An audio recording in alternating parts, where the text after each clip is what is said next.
Good morning बच्चों, कैसे हैं आप सब लोग। आप सब लोग बहुत अच्छे होंगे। चलिए स्टार्ट करते हैं आज की स्टडी। आज के स्टडी का टॉपिक है भाषा और ये क्लास 6 के लिए हैं। अब बच्चों, भाषा समझ रहे होंगे कि क्या होता है। भाषा, भगवान ने हमारे अंदर एक स्पेशलिटी भेजी है, यानी कि हम अपनी मन की बातों को कह सकते हैं, लिख सकते हैं, बोल सकते हैं। यह अलग ही शक्ति है, ठीक है। अब जीव जंतुओं के अंदर तो वो नहीं है ना, वो हमारे अंदर है, इसलिए हम सबसे अलग हैं। तो चलिए हम इसी के बारे में जानते हैं। अब मैंने लिखा है, भाषा किसे कहते हैं? जिस साधन के द्वारा मनुष्य अपने भावों और विचारों को लिखकर या बोलकर प्रकट करता है, उसे भाषा कहते हैं। क्या कहते हैं? भाषा, ठीक है। अब भाषा हम अपने बोलकर, लिखकर, किसी भी तरीके से हम बता देते हैं, तो वो भाषा कहलाती है। अब इसी प्रकार से हमारा भाषा के 2 प्रकार हैं। कितने प्रकार हैं? 2, जिसमें पहला हमारा है मौखिक भाषा और दूसरा हमारा लिखित भाषा। चलिए अब हम जानते हैं मौखिक भाषा किसे कहते हैं। मौखिक को हम, जैसे हम क्लास में मैम आपसे ओरल करवाती हैं, ओरली कुछ बोलवाती हैं, वो हमारा मौखिक रूप आ गया। जैसे इसमें लिखा है कि अपने मन के विचार दूसरों के सामने बोलकर प्रकट करना और दूसरों के विचार सुनना मौखिक भाषा कहलाता है। जैसे हमने समाचार सुना, अब टीवी में समाचार तो आ ही रहे हैं, हम उन समाचारों को डेली सुनते हैं। फिर दूसरा है कहानी सुनना, हम दादी जी से कहानियाँ सुनते हैं। अब नेता भाषण देता है और भाषण में हम उनका भाषण सुनते हैं, तो ये भी एक हमारा भाषण जो है देना मौखिक ही रूप हो गया, यानी कि वो बोल रहे हैं और हम सुन रहे हैं। यानी कि दूसरों की दूसरे लोग जो बात कर रहे हैं या बोल रहे हैं और उनकी जो हम बातें सुन रहे हैं, वो हमारा मौखिक रूप कहलाता है, ठीक है। तो आपको समझ में आ गया होगा कि मौखिक भाषा किसे कहते हैं।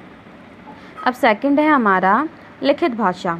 लिखित भाषा में लिखा है अपने मन के भाव या विचारों को लिखकर प्रकट करना और दूसरों के विचार पढ़कर जानना लिखित भाषा कहलाता है। जैसे ईमेल करना, पत्र लिखना, कहानी लिखना।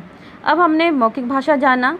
लिखित भाषा क्या है कि हम अपने मन की बात लिखकर दूसरों तक पहुंचा देते हैं या फिर दूसरा उस बात को पढ़कर जान लेता है, इसीलिए इसको लिखित भाषा कहा जाता है। ईमेल करना, ईमेल मतलब मैसेज या कोई भी कुछ हमें लिखित रूप से जो भेजता है, वो लिखित भाषा कहलाता है। पत्र लिखना, अब हमें अपने मित्र को कांग्रेचुलेशन भेजना है या कोई भी प्रॉब्लम हमें उससे शेयर करनी है, अब वो बहुत दूर है, हम नहीं बोल सकते, तो हम उसे लिख कर भेज सकते हैं, तो वो लिखित हो गया, यानी कि पत्र लिखना। फिर है कहानी लिखना। अब हमें कोई कहानी अच्छी लगी और हमने सोचा कि चलो इस कहानी को लिख देते हैं, या फिर मैम ने आपको कुछ पिक्चर्स दी और कहा कि इस पर कुछ 10 वाक्य लिखिए, तो आप वो लिखते हो, तो वो कहानी लिखना हो गया। तो ये हमारा लिखित रूप हो गया, यानी कि भाषा के 2 रूप हो गए, मौखिक और लिखित, ठीक है। अब हमारा आता है सांकेतिक भाषा। अब आप सोच रहे होंगे कि मैम ने तो सिर्फ 2 ही रूप बताए हैं, ये थर्ड वाला रूप कहाँ से आ गया। तो ये बच्चों सांकेतिक भाषा है, ये भाषा का ही रूप है, लेकिन इसका यूज़ हम बहुत कम करते हैं, लेकिन कभी कभी इसका यूज़ होता भी है। जैसे कि जब हम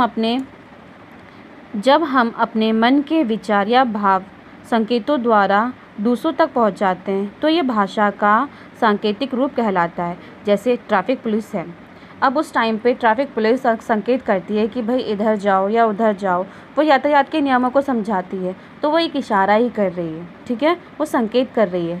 अब क्लास में मैम अच्छे से बच्चों को पढ़ा रही हैं और सारे बच्चे इंगेज हैं, लेकिन कुछ बच्चे बहुत शैतानियाँ करते हैं, तो मैम उन सब बच्चों की पढ़ाई डिस्टर्ब ना करके उन बच्चों को इशारों में कह देती है प्लीज़ फिंगर रख कर मुँह पर कीप क्वाइट, या कुछ भी है, तो वो संकेत कर रही हैं। तो इसी तरीके से ये भाषा की रूप होता है। तो हमने बच्चों जान लिया भाषा किसे कहते हैं। मौखिक भाषा, लिखित भाषा और सांकेतिक भाषा आपको अच्छे से समझ में आ भी गया होगा बच्चों। तो आपने आज समझ लिया भाषा किसे कहते हैं, ठीक है। अब इसको आप अच्छे से पढ़ लीजिए और इसे नोट भी कर लीजिए। ओके बच्चों, थैंक यू, धन्यवाद।